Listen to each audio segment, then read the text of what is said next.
Welcome to MOCA. My name is Kelsey. I'm the Environmental and Sustainability Strategist at the museum, and we're thrilled to have you here.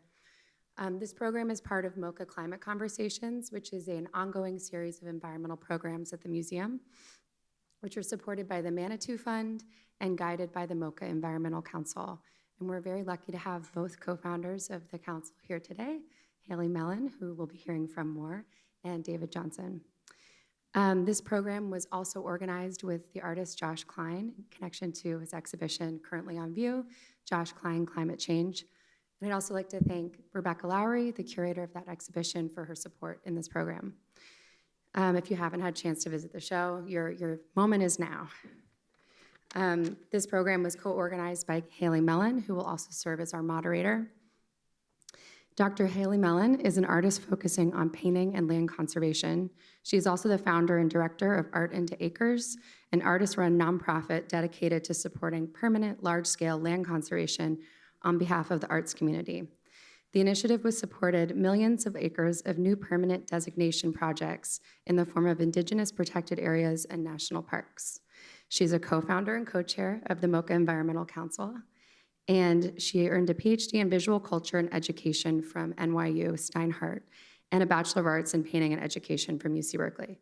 Haley is a major thought partner in MOCA's environmental work, and we're really grateful to have her at the helm today. So before I pass it over to her, just a few items of housekeeping. Our day is broken into 3 sections: causes, effects, and strategies. There'll be short breaks between them for you to stretch your legs. Please feel free to move about the cabin in between, and the bathroom is directly up there. We will be doing a text Q&A instead of the traditional pass the mic format. So please take note of this phone number, and you can text at any point.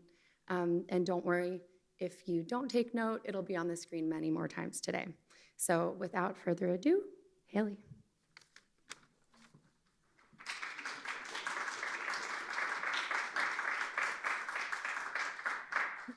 Hello, everyone. Welcome, and I'm so glad that you're here today.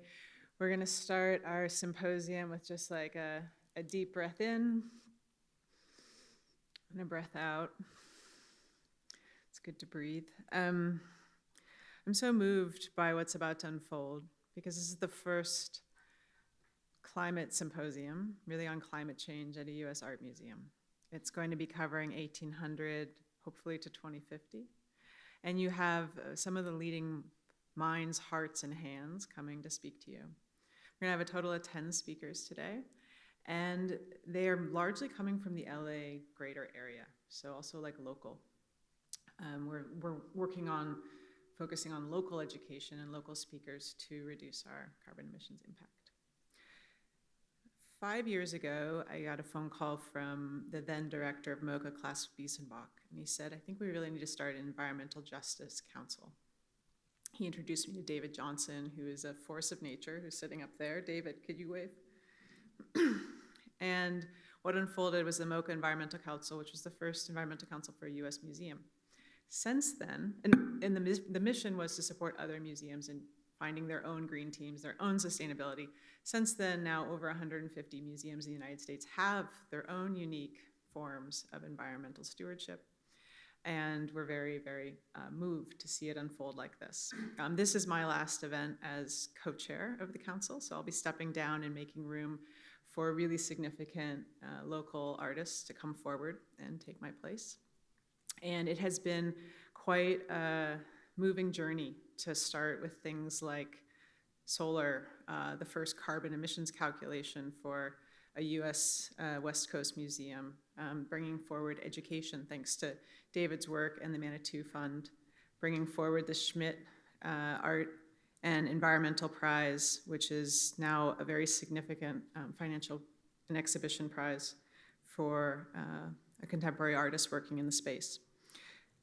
In doing so, I got to learn about teamwork and how complex it is to create something new. And I have to say, Kelsey, who is the sort of leader here at MOCA in terms of the environment, just does amazing work. And the council is going to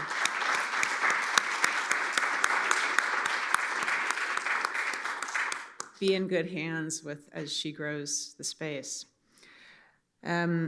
The purpose today is to ask questions, and it's also to learn, because climate as a space is largely something we're all learning about as we're going.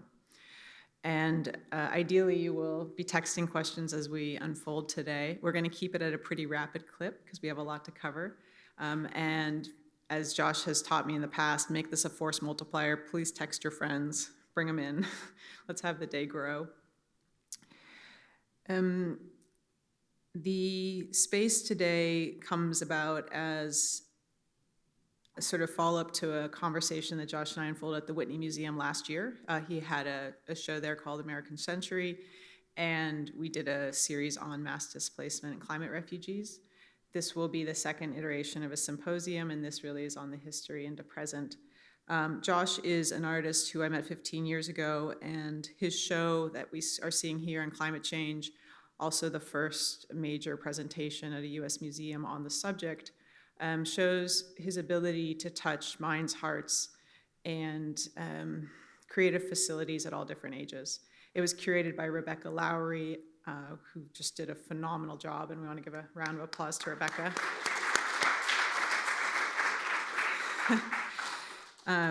And Clara, who's here? Where's Clara?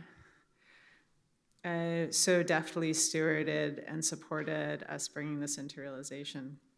When I first met Josh in New York City, I was beyond intimidated, and the fact he spoke to me about floored me. But over the years, he's become a very trusted thought partner, and the integrity with which he wanted to produce today only speaks to the character of how he wants to unfold things in a way of deep rigor.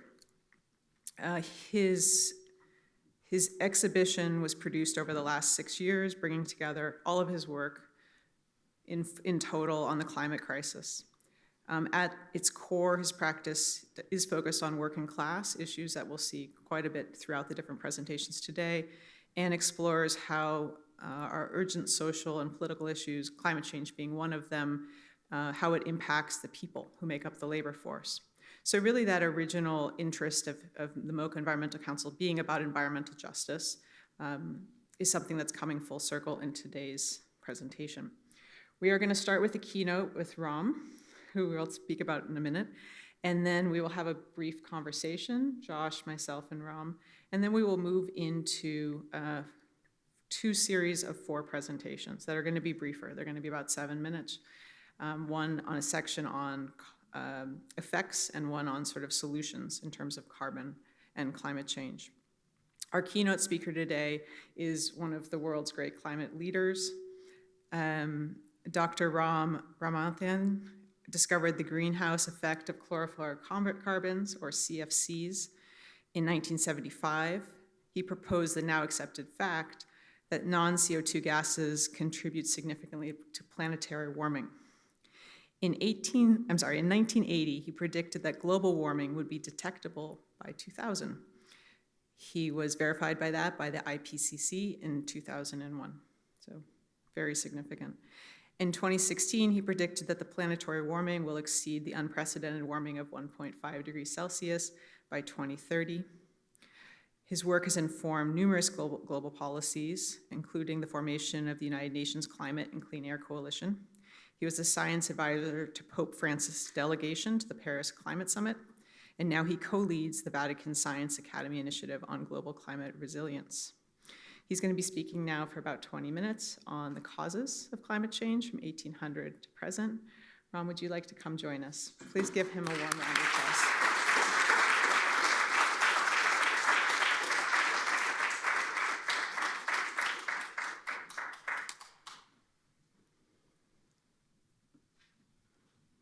Thank you, Kelsey and Haley, for organizing this. This is my 50th year working in climate change. Yes, I am 100 years old. Don't let my looks fool you. First, I want to express I am infinitely grateful to museums like these. I think of them as a key ingredient for solving this climate crisis. Why? Because as we all know, America is divided into two countries. It's not the country I came in 1970. And we are divided no matter what the issue is. We are divided based on cultural basis, religious basis, racial, economic, etc., etc. Somehow, climate change has gotten entangled as a political issue. And I've been struggling hard. How do we unpack it? That's why I started working with the Vatican. I thought through religions, because whether you're a Democrat or a Republican, you go to the same Catholic church, and same thing with museums. So thank you. So what I wanted to start, let me see if I can get my slides up. Yeah. So I'm going to track down the history for you. I want to tell you one more thing. When Kelsey and Haley called me, and I said yes, because I want museums to talk about climate change. Then they told me about the topic. She said history. And I was trying to see how to back out of giving this talk, because history was a subject I was not fond of when I was in middle school. And also, genetically, I'm always looking forward. I tested the climate theory by making predictions after predictions to see. I was very skeptical that the science was, something we should trust. So anyhow, here I am. So I'm going to start from 1820s, when the first, what I think, legitimate climate science was done, to 1940s, when we switched our attention to climate change. And then it became global warming. Now it's a climate crisis. So I'm going to walk you through this and then take you into the future, about 6 years into the future. And so let me ask this question. I want to give you the next 2 slides, condense my 1-year course on climate change science into 2 slides. So does anyone have the right answer to this question, A, B, C, D? What would you pick? You put that gas and it's gone in a week. Where does it go? D, that's correct, thank you. So it goes into the air as carbon dioxide. So what is carbon dioxide? It's a gas, and it's a carbon atom in the center and 2 oxygen atoms on the side. So what's called a linear molecule. And the oxygen dances around the carbon like this, and then dances like this. Anytime it jiggles like that, it traps heat radiation or infrared, okay? So as simple as that. So now we'll see what happens to that carbon dioxide. It's one of the most deadliest gas in terms of environment and climate change, simply because it lives forever. About 50% stays there. I drove an electric car today, so I can point the fingers at all of you. When you travel, whatever you did to travel, you took a bus or what this. If it run on fossil fuel, that carbon dioxide came out of your car, half of that will last for 100 years.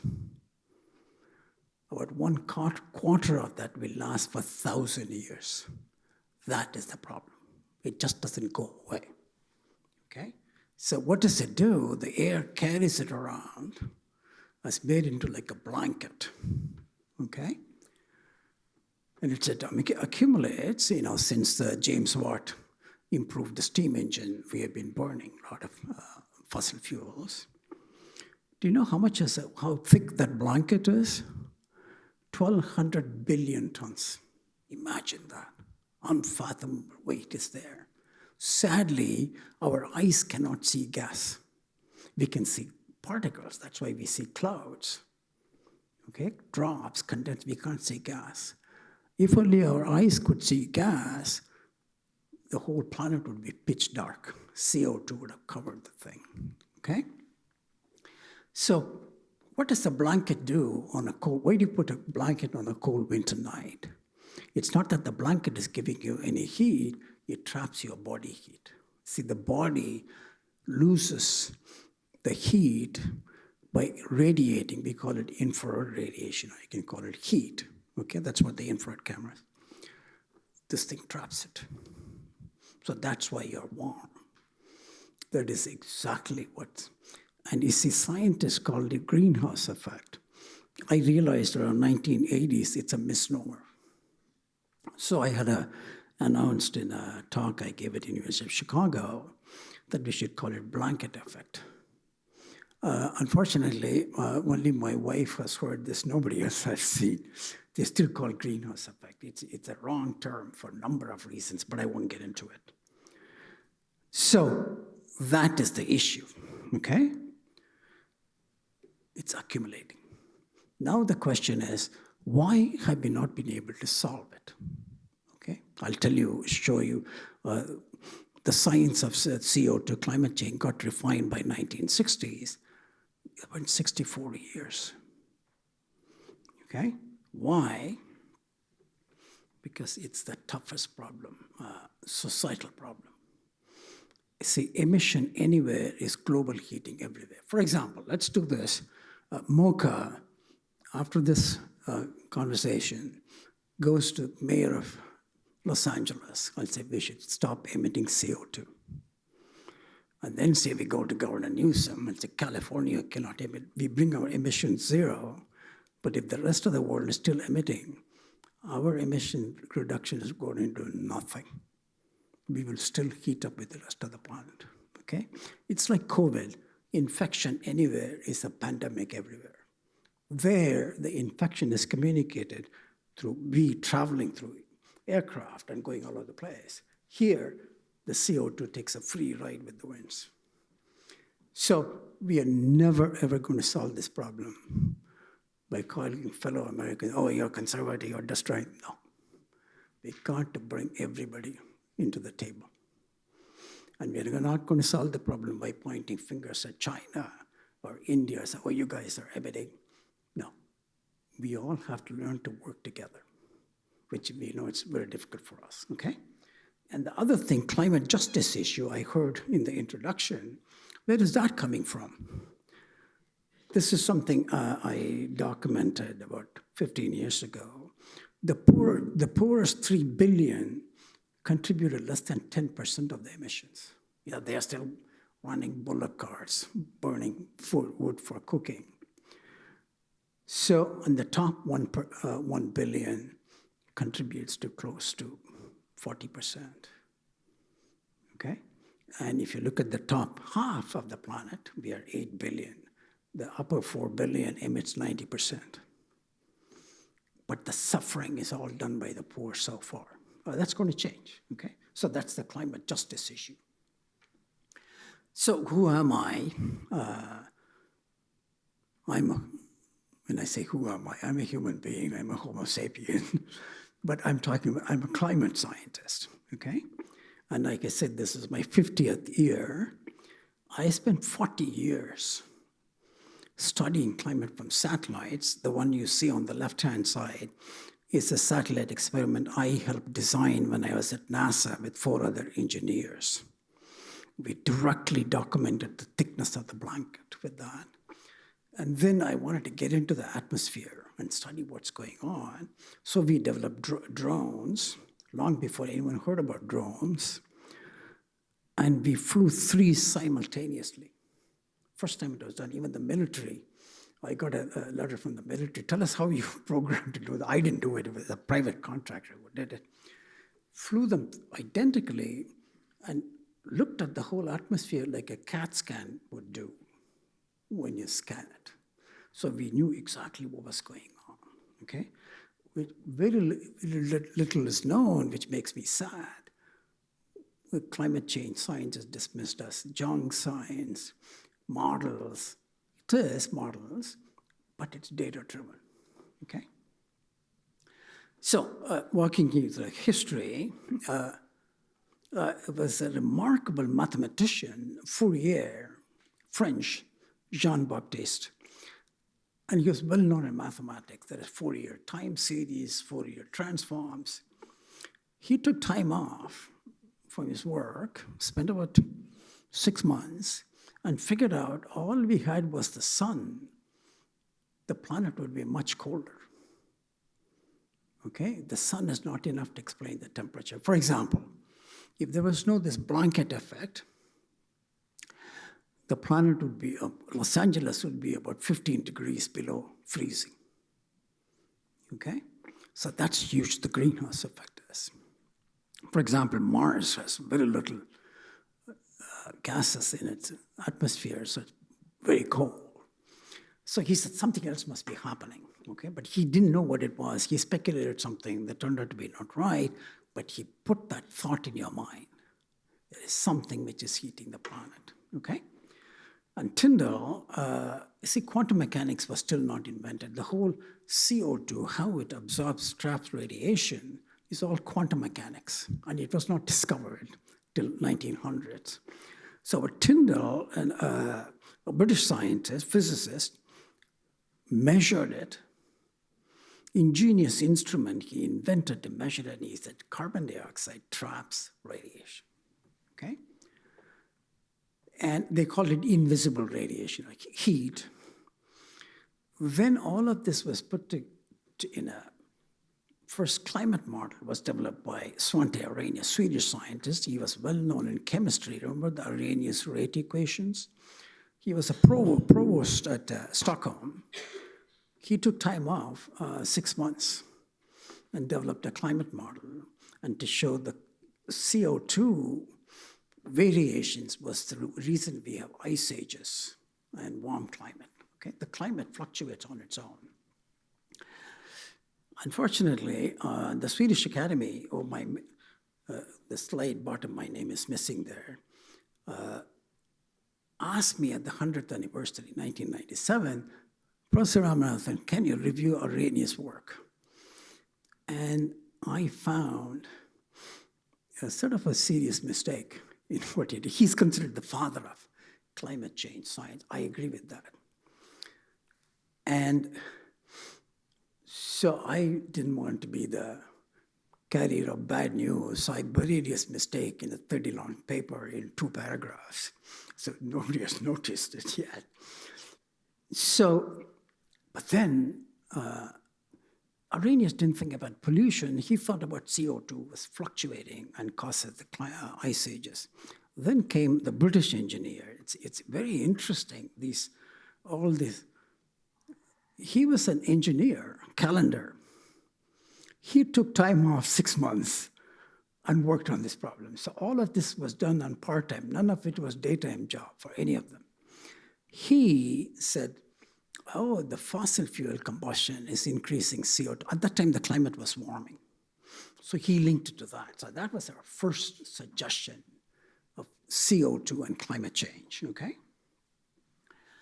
Then the modern thing, which we all accept is the correct theory, correct models, correct everything, 5 minutes left, was done by Manabe and Keeley, okay? And he produced the measurements of CO2.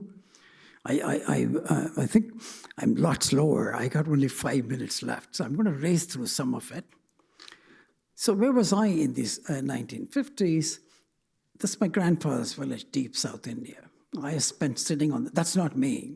I looked a lot uglier than these beautiful kids. I was sitting on the veranda because you can't go inside the house, it's too hot. And you can't go outside, the soil was 110 degrees. So I have experienced global warming when I was young. So this was my finding. Until then, everyone thought it's just the CO, carbon dioxide, okay? And I stumbled onto this. No, there are other gases through their quantum mechanics, and it turned out the CFCs is now called superpollutants. It had the same warming effect as 10,000 tons of CO2. Imagine that, okay? Luckily, the CFCs for us was also damaging the ozone layer, okay? And that paper was published 2 years before mine by 2 chemists. Both of them got the Nobel Prize for that. But in 1985, ozone hole appeared. Antarctic was losing drastically. That woke up the whole planet. They banned CFCs for the chemistry effect. And now, independent studies said if they had not banned CFCs, the planet would already be warming beyond 2 degrees, what we call catastrophic levels. So we saved ourselves. But unfortunately, the Montreal Protocol did not recognize my work. I'm not saying that's why I didn't get the Nobel Prize, but so they replaced CFCs with another compound which was 2,000 times more potent than CO2. So we went back to work. This was work done in my group. We persuaded at that time John Kerry, our Secretary of State. They amended the Kigali, so HFCs are also banned. Okay? So we have removed one major pollutant. And like I said, I was mainly in predictions. So I was thinking, oh, certainly all of this is wrong. So I said we had to make a prediction. So 1980, I teamed up with a meteorologist, and we predicted the warming from CO2 would rise above the background natural things by 2000. Okay? So that's exactly when 2001, scientists announced, yes, there is global warming. I just want to show you this temperature record. It's going from 1850s, okay? You can see how the nature fluctuates. You see those, and so the conservatives are right. Nature also varies. The way to answer them is, yeah, there's natural fluctuations, but ours is rising above that noise. That's what we estimated. So the calendar said 1938, and nobody opposed him because he was lucky. That time the climate was warming. Part of it is natural fluctuations. And then we came, 1980. At that time, we were called surface warming. By 1990, the warming was, we were all thinking, yes, it's unnatural. So we called it global warming. But that became a political stick to hit us. So, and then by 2000, we found everything else was changing. The storms were getting intense, there were droughts, there were rain. So we changed from global warming to climate change. By 2020 and 24, we know back to back, Helene and Milton, we lost, I don't know how many of you know, 13 million acres out of 30 million in California burning. I don't know why no one talks about that. We're losing a major ecosystem. So now we call it climate crisis. Let me just skip some of this through. We thought climate change was natural habitat. No, it's destroying human livelihood. Millions have died. 2 billion people have been displaced. Okay, so we thought that was it. But then came the bombshell. This was a work published, oh, her name is missing. Jyoti Mishra. She was at that time an unknown neuroscientist. And suddenly she dropped this work. The fires have created 3 times to 100% more mental problems, PTSD, problems of depression and anxiety. So there's a new thing we are terming climate trauma, our mind, okay? So I already talked to you about it. He said, we have done so much work, thousands of reports published, okay? Where are we? 80% of our energy consumption is still fossil fuels. But we have made a lot of progress, okay, don't get me wrong. We are spending about $2 trillion on renewables. So 8% of the energy use is now renewables, which is very good. But imagine the scope of the expense, $2 trillion, okay?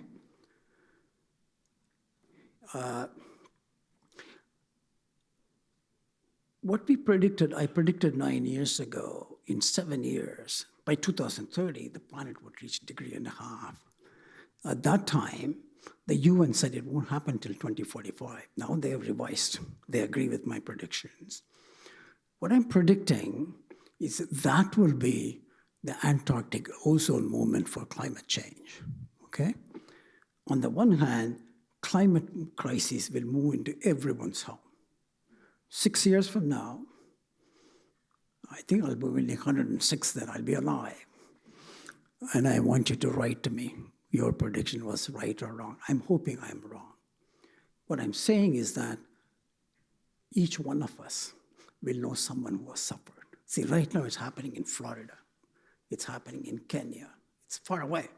No, it'll move into your backyard, just like, or in your living room, just like COVID did, okay?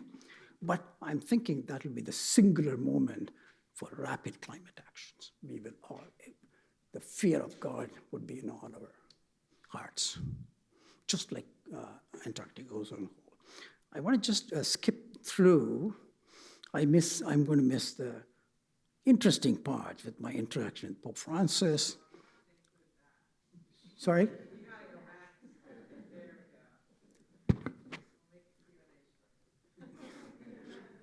So by 2014, I turned 70. It's amazing. I don't know, there's nobody here who is 70 plus, does something to you. For me, it was no more science, not just science. I said, we scientists have to try to go into solving the problem. And it became clear to me, we're not going to solve this in time, but we will solve it. So I don't want to give a pessimistic feeling, but there'll be a 20, 30-year period of human suffering. So I said, I need to work on resilience. So I had a meeting with the Pope, with the Vatican. At the end of the meeting, I was supposed to brief Pope Francis. I'm waiting at the parking lot behind St. Peter Basilica with several Nobel laureates and scientists. And they said the Pope will drive in. And there was a small Fiat car moved in front of us. So I started talking with my colleagues. I turned out it was Pope Francis. I was disappointed. I expected him to come in a big limousine with 10 And then he walked straight to us. His advance notice tells us that he has only 5 minutes time because our luck, that was the day he was named Man of the Year by Time magazine. So I had 2 minutes, and it's called, CNN called it, my Pope Whisperer and parking lot pitch. So it's known as parking lot pitch. I told him 3 things. We're all here because the climate problem is getting serious. And then I told him that the poor are going to suffer the worst. So he asked me in Italian, what can he do about it? It just came to my mind. I didn't really plan it. I said, Holy Father, you have become the spiritual leader for the world. Your reach is beyond Catholics. And so I hope you will ask people to be good stewards of the planet. He released an amazing encyclical. I consider it the best climate document still. Of course, it's self-serving. I reviewed all the science, what the Pope wrote. But he had one word which just moved me. He said, cry of the earth should be heard with the cry of the poor. So let me skip to 2 things. My ambition has been to write a book. And one of my grandsons, Ian, walks in early this year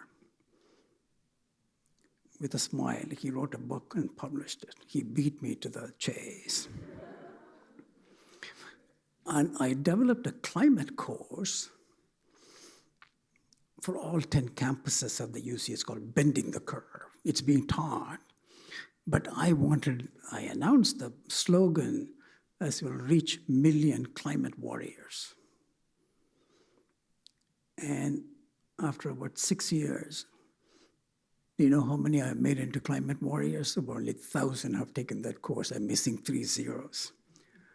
And then 3 months ago, Ananya Gupta, my granddaughter, she's 16, she goes to school in LA.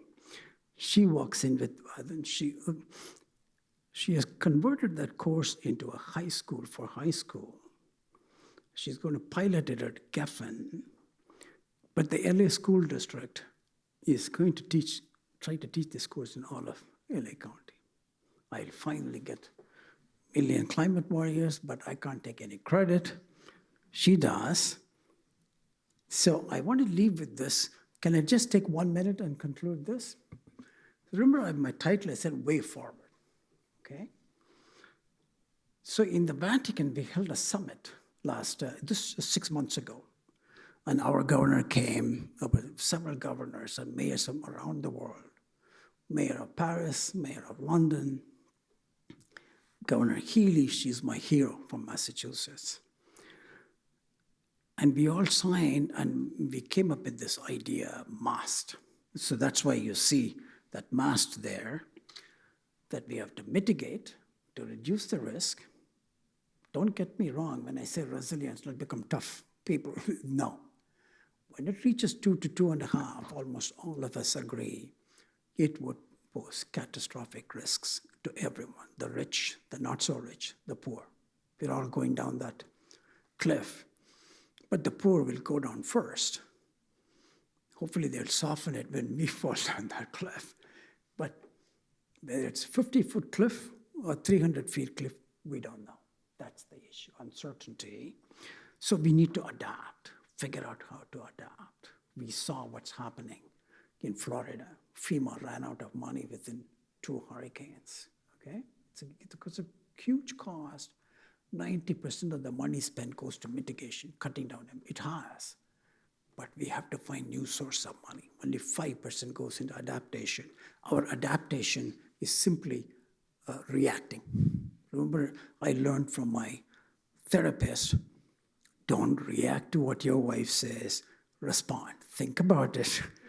Reaction is always going to get you out of the house, okay? So the third is societal transformation. So where did I get this idea of societal transformation? Now I'm convinced, unless we transform, we're not going to solve this problem. So where did I get this idea? I participated in the Anaheim here, 80th birthday of His Holiness Dalai Lama. Okay. Look, after Pope Francis, the only other person I can meet is the Dalai Lama. And in the middle of our conversation, he asked me, Professor Ramanathan, tell me, how can you clean the outer environment without cleaning the inner environment? Okay? So I think that's why I came with this. We have to teach our kids and adults to love nature, or to quote the Catholics, creation care. It's not enough to teach it as a scientific discipline. They have to love. I hope that's what Ananya's course would do. Thank you.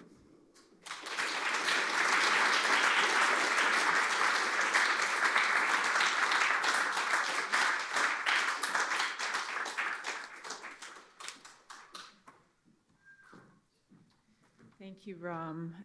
That was exceptional. Josh is going to join, and the three of us will unfold a conversation. So there's a phone number at the bottom, and if you'd like to text in your questions, we can ask them directly. That helps saving time for moving microphones around.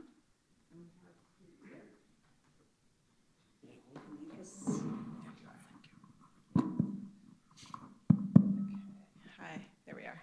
Thank you. Hi, everybody. This is Josh. For those of you who just walked through his show, this is the artist, and he will be joining us in all of the conversations today, and he co-organized this panel with Kelsey and myself. Thank you, Ram. That was exceptional, and hi to your family. To begin, you were speaking towards the end about social transformation, and that you see this as really the only pathway forward in terms of major suffering and avoiding that. Can you give us some thoughts as to how you see that possibly unfolding? And throughout your talk, you were speaking a bit about belief, a bit about leadership, and a bit about education, right? That climate itself is an awareness issue, that we can't see these gases. We don't know how much we're making of them. And which is interesting to talk about in an art museum, right? Talking about something we can't see and we can't smell. But how do we get to that path of social transformation? in your mind, in a realistic way in the next few years? I think on three separate fronts. But before I need to provide the context, okay? For example, we throw away 40% of the food into landfill. Produced food, all the fossil fuel. Avoid waste. I've been trying this in San Diego. I'm working with an NGO, and now I'm able to convene a converse with our Governor Newsom. If we ban throwing food away into landfills, because that escapes us methane, and we don't have to produce as much, 40%, okay, number one. And the second, for example, we've all become experts in finger pointing. Oh, you know, he's voting for this, fossil fuel companies are destroying the planet. I wouldn't be here without fossil fuels. I'll be sitting topless in that veranda. Won't be a pretty sight for an old guy like me too. So fossil fuels is how we are all here, right? Mm-hmm. So somehow we need to bring the industry to talk with us. I have never seen, I have attended about several hundred meetings, UN, I've never seen industry, I've never seen fossil fuel companies invited. We treated them as enemies. And the last thing I want to say is that how do we get those who believe in climate? I don't even want them to believe in climate science. They don't even believe the climate is changing. So instead of making fun of them, how do we bring them together? I don't want to put all the pressure on Kelsey, who holds the secret to all this. Because whether it's Republicans or Democrats, they all come to museum. Their kids come to museum. Okay, so this is, I am now, I think the last point, and I'm done. I think faith leaders have a huge role to play, but we need to educate them. Suppose we bring evangelicals, and we bring rabbis, and imams. We talk to them about climate change, and if they can communicate that to the public. So there are ways we can do that, and today I learned a new thing. Is Josh, I was blown away. Artists have a huge role to play. Josh, stop going on vacations. Work on climate change 24 hours.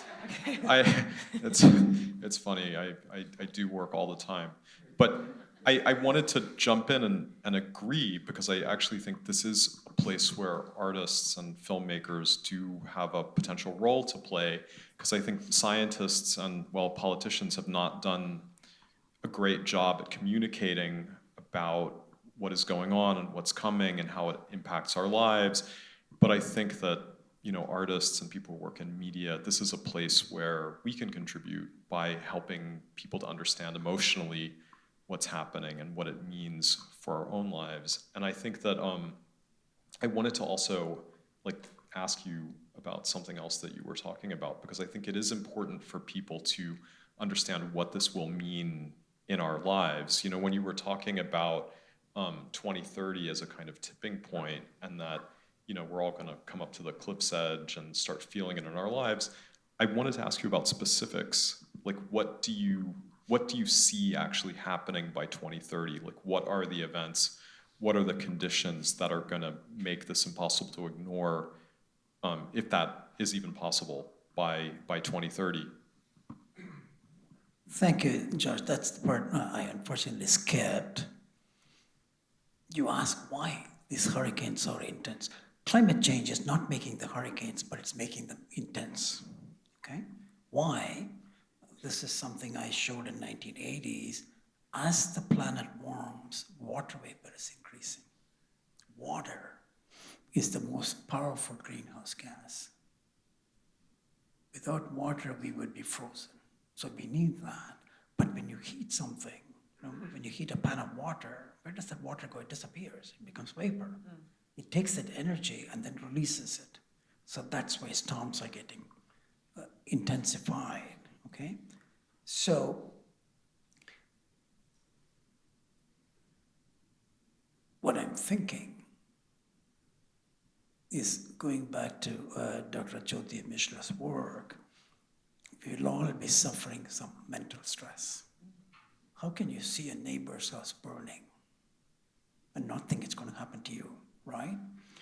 And the problem is anticipation. Oh, it's going to happen to me. So I think the mental stress I expect to become the most pronounced problem, and that will make us act. From these events. I think the issue, though, and I think this comes back to the issue about communication, is that people don't necessarily connect these things. Like the campfire fires, the Paradise fires, like all of the fires that happen in California every year, there's still like a huge percentage of the population, even in California, that don't connect those events to climate change, that don't necessarily believe in climate change. So people feel the stress, but I think connecting these things to climate and to climate change, this is what feels really pressing, So just a few questions to back up what Josh is saying. In terms of being as an artist, as two artists speaking to you, how do you see art and creativity fitting into the mass model that you spoke about? And that's an audience question. No, that one would be good. First, let me respond to Josh by one.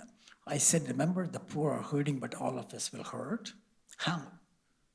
I don't think Californian homes would be insurable. My neighbor, 3 companies have refused him. I work with the Liberty Mutual CEO. He's in Boston. He told me that. He told you what? That the insurance company won't be able to insure it. And he says, In California? oh, no, he was talking about nationwide. In California, many counties are not insurable. So I am asking, we are going to hold a summit here on this issue. And what are we going to do with California? Because people are going to flee. Fortunately, the RE, which is the super insurance company, said, no place is immune. And your point was, sorry, tell me that and I'll quickly answer it. Oh, I have 5 different great audience questions. The first is, how do you see art and creativity fitting into the mass model?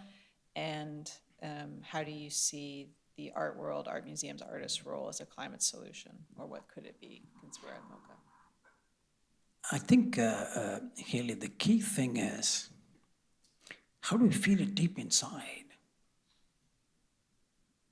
When I take that flight on a fossil fuel, I'm hurting others. Do you know what I do?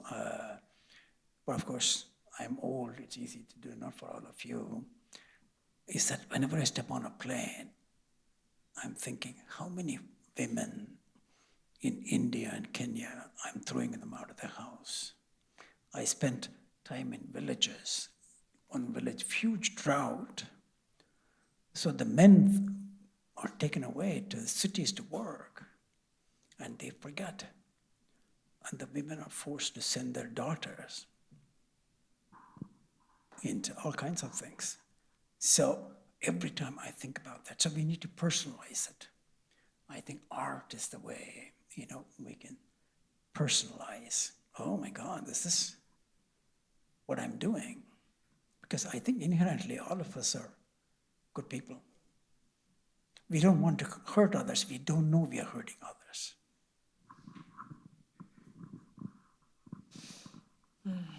So I'm hearing the similar things from you, both you and Josh, is touching the emotional register, communicating in a narrative space. Yeah, I just think that there are a lot of aspects of the climate crisis that people don't internalize or don't connect. Like thinking, Americans have enough trouble thinking about the impact of their government's activities and policies outside of the country, especially in the developing world. much less here, like what just happened in North Carolina or Florida. Like, I mean, people in Idaho certainly probably don't care, like I think I don't know, I mean, I think this is part of what needs to change is like, generating some kind of new culture of compassion and empathy for other people and for different people and people who are different from oneself. Maybe that's the transformation that you're speaking to, but just this notion of a culture of compassion, right? That it's not always about the numbers and the science, but it's like connecting on a feeling. Yeah. Okay. We have two more questions that just came in that I think I'm going to combine. One is, how do you stay optimistic after decades of this work? And the other is, if we have faith, can that solve the issue? So I think in terms of compassion, because compassion is an optimistic mode. How do you stay optimistic? They're all sitting here, my grandkids. I'm thinking about their life because I'm expecting by 2040 to 2050, we're going to shoot past 2 degrees. I think then we'll level off, but 2 degrees already is catastrophic. It's always in my mind. And I'm concerned. My grandson Tenzin, who always gives me the hardest time, is going to say, Father, what were you doing? You failed. I honestly feel I'm a failure because we have not persevered. The fossil fuel is still 80%. So, but mark my word, when 2030 comes and your brother, heaven forbid, or your child, in my case, are affected, then you will internalize. That's why I'm thinking that's the Antarctic ozone hole moment. 2030, we will all change. And it has to be a bottom-up effort. Mayors and governors, not relying on presidents. When you speak of the Pope and the Dalai Lama, like, can faith itself be a major sort of force multiplier effort in communities? Really, that I don't know. But so I'm thinking of it simply, if each faith leaders talk to their group, I think roughly half the world is still religious, not like me. I'm kind of agnostic, but I'm spiritual. So if they speak to their constituency, right now they're hearing things from the media, always taking extreme positions. So they need to hear someone they trust. Could be a parent, but I'm thinking faith leaders have that authority. So I'm not connecting with the religion. It is just that power of authority with people, some goodness in them. I think faith leaders and artists. There was a film, Canary, that was made recently that we had the pleasure of watching that really looked at the history of climatological science and understanding greenhouse gases, or blankets. Thank you. And so I think artists, faith leaders, did you want to add something on that? No. And then a question came in theory, if we could eliminate only one single thing to improve CO2 emissions, what would that single thing be? That's the simplest question. Just transition away from fossil fuels. They're 80% of the problem. If not climate change, I didn't tell you, the pollution from fossil fuels, the smoke you see, that's not CO2, it's pollution. That kills about 6 million a year. 150,000 Americans lose their lives inhaling that. In Los Angeles, the children, asthma, is connected with inhaling fossil fuel pollution. So forget about climate change, just on health alone. So I'm pivoting from climate change to health. Now I'm going to bring artists. Josh has changed my life, so I'm going to come after you. Please do. Please do. Thank you. Are there any final questions? Yes, we have one here.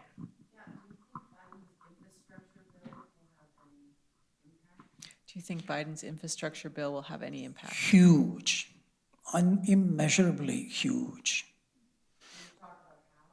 Yeah.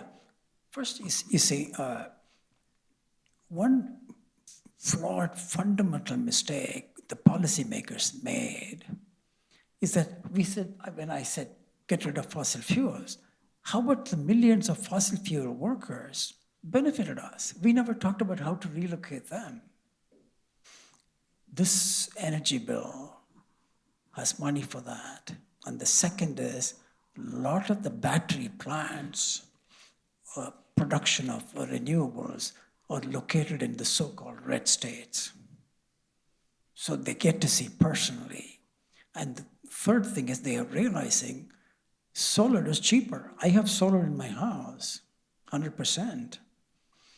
And I'm saving about $1,800 a year. But of course, I invested money, so the capital. So that's what the poor don't have. They don't have the capital. This provides that. I want to jump in and say something because I think this is part of the problem. I think nobody likes austerity. You know, I think people hate austerity. Austerity has caused, you know, no shortage of problems in the world. I mean, you just have to look at like Greece in the last like 10 years. But you know, I think solar panels and solar power is an example of abundance, like a technology that's rooted in abundance that counteracts it. If our energy use is predicated on fossil fuels, then we have to deal with austerity. If we have solar panels, then we can leave the air conditioning on all day long without feeling guilty. Let me add one more statistic to that impressive statistic you gave. Depending on where you live, the amount of sunlight we get is somewhere between 100 to 10,000 times the energy we consume. It's just infinite. That's a good place to pause. Thank you. On optimism, thank you, Ram, for your time today, your family. Thank you for opening today's session, first in a U.S. museum. We are exceptionally grateful. Thank you. Much.